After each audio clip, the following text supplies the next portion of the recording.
We've all got these weapons. God's creation, create division, a competition, all the wrong intentions, not to mention. They're given to the children, pre-parturition. We didn't choose to have these weapons. We just got what we were given. Didn't choose which side we're on, but we must bear them. Our biggest strength, our greatest weakness. We're born with these weapons, the inception. Not much limitation, our creation. They just follow what you show them, imitation. We won't follow their direction, insurrection. Shoot 'em off, cock it and reload. Have your fun, because we all know you only live once. Show 'em off. Oh, these kids don't need to know. Don't you know that you can only lose it once? Resist the temptation when they try to tell you don't listen. They can take over your being only if you're willing. Put it in the movies, glorify it on the big screens, want it, love it, need it, while they're begging on their weak knees. Put it all over the media, and then complain how they're mistreating you. But you do it to yourself. Can't you see the way they're leading us? Even without these weapons, we can have fun.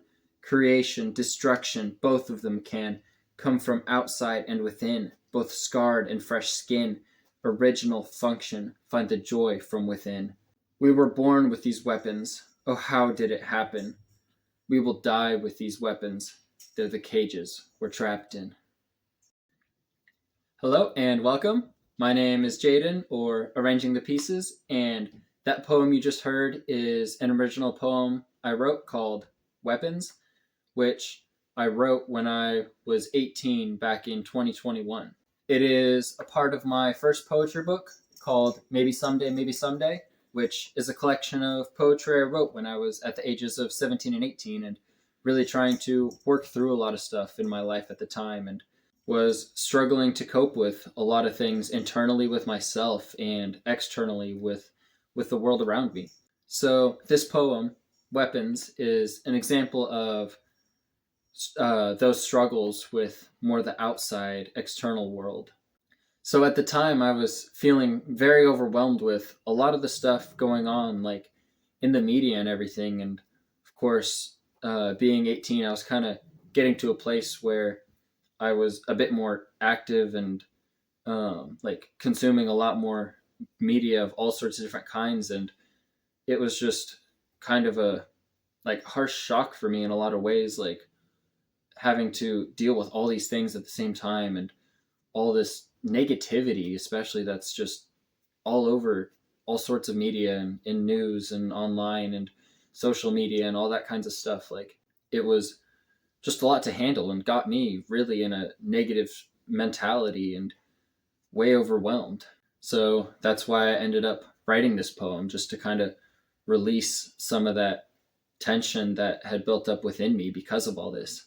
A big factor that kind of contributed a lot to me writing this poem was that year I got a job at a school, kind of helping out as an assistant and working at their after school program. And regarding these ideas around the media and everything, I was seeing through this job how much that even this stuff was affecting like even young kids, and I was just really upset myself at how much these things have to affect all these kids who should just be living and enjoying their childhoods. Like it really bothered me how much this media, especially like in this like current time, is exposed to and even sometimes pushed upon even young kids, and it's just always there. And I'm just someone who's very very protective of kids, and that's a big reason I wanted to go into education and everything, because I see the way that things within the world and other people and all kinds of stuff affects kids, and want to be able to help them through that the best I can. But also, more recently, I recognized that there is an aspect of that that's kind of uncontrollable and natural, and maybe in some ways is what's ultimately best for them in some ways. But at this time when this was all kind of a new stuff for me, it was really hard to face at the time. So that's why I wrote this poem. Additionally, I was also just kind of bothered by how a lot of this didn't really seem to be bothering other people. And maybe it was deep down, but I um, often saw people just kind of openly accepting it or even encouraging and seeming to support a lot of this kind of negativity I was seeing around. And that, of course, even hurt more. Unfortunately, although I like to often end off on a hopeful note with my poems, this is an example of one that just really doesn't, because I didn't really have a hopeful outlook on this at the time when I wrote it.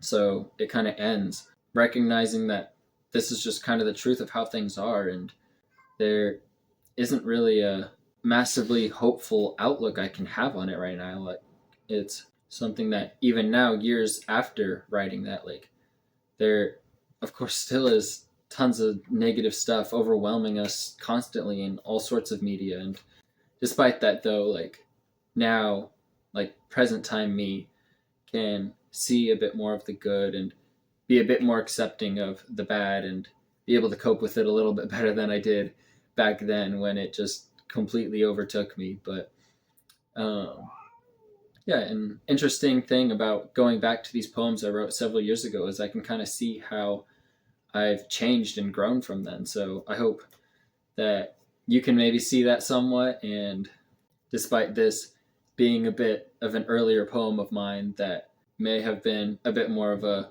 like less mature expression of these things than I may have now or in the future or whatever, that you maybe still found some value within my words in this poem, and maybe found something you could connect with or anything like that. And as always, of course, if anything within this poem stood out to you or you have any thoughts on this topic, you're always more than welcome to share them in the comments, and I'd be happy to check those out and see what you have to say and maybe chat with you a little bit. But anyway, of course, as always, thank you very much for watching. I hope to see you next time, and you're welcome to subscribe if you want to catch any more videos in the future of me going through the rest of this book over time, and also posting my new poems as I write them, and eventually going through my second book, I Love 'Em at Last, and occasionally just extra random things I do here and there. I'd love to have you around and join me on this journey. So if you want to, go ahead and subscribe, and you can check out any of my previous videos, of course, on my channel now. And yeah, again, I hope to see you here next time. But as always, just remember, we're all broken and we're just arranging the pieces. Thank you.